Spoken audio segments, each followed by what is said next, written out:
hart. I'm going to show you how to make rivets out of what? You're wondering why I'm wearing this? Well, this is a protest against how clowns are being treated right now.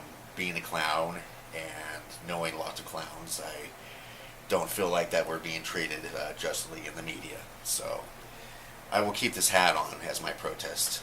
I don't mind looking silly.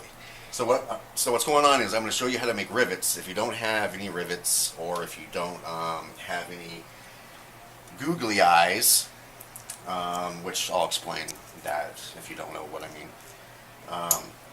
We're going to use hot glue to make the rivets. And my gun is a complete mess right now, so don't look at that right there. It's little. We're going to have close-ups, so just ignore all the crud. All right, first step.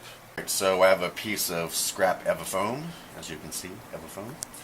Okay, so what we're going to do is we're just going to make tiny little buttons out of the hot glue.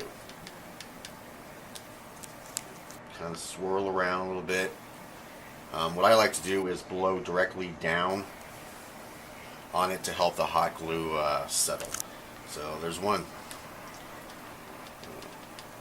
Next one. Kind of swirl it around.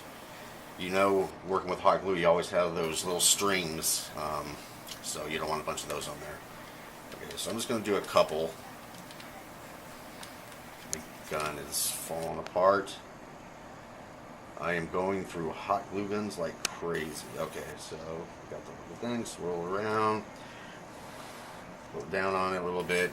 See, starting to take it.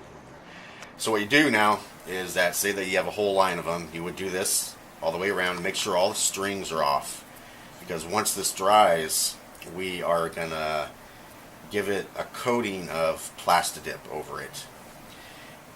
You don't want to paint it without Plastidip in it, because once these dry, these little hot glue beads will fall off, just randomly fall off. So you want to use the Plastidip to kind of seal and secure it all in, and now I'll show you what that looks like.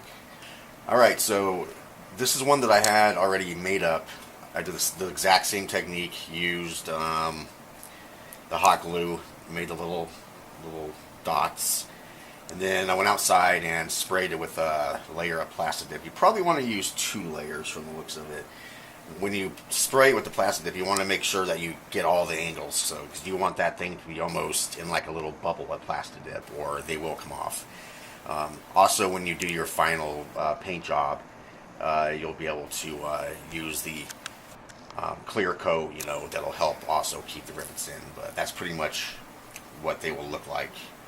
Also, if you have those little googly eyes I was talking about, where'd it go? It's gone. But anyway, that's what that is right there. Oh, thank you, Ceresa. Hold on. So, if you also have googly eyes of all different sizes, these also make good little rivets or screws or whatnot. So, if you want to make it look kind of rusted, I found a good mixture is this pumpkin orange right here. I'm just going to do a quick little dab of it, and brown. And do it around, just kind of randomly around there. We're going to wipe this off. So, there we got some rust going on.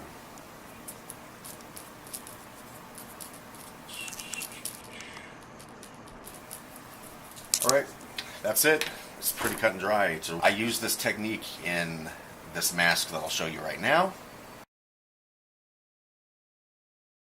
Well, thanks. Have a good day. I'm going to go back to hanging out with Ceresa here and see what kind of trouble we get into. Stop clown persecution.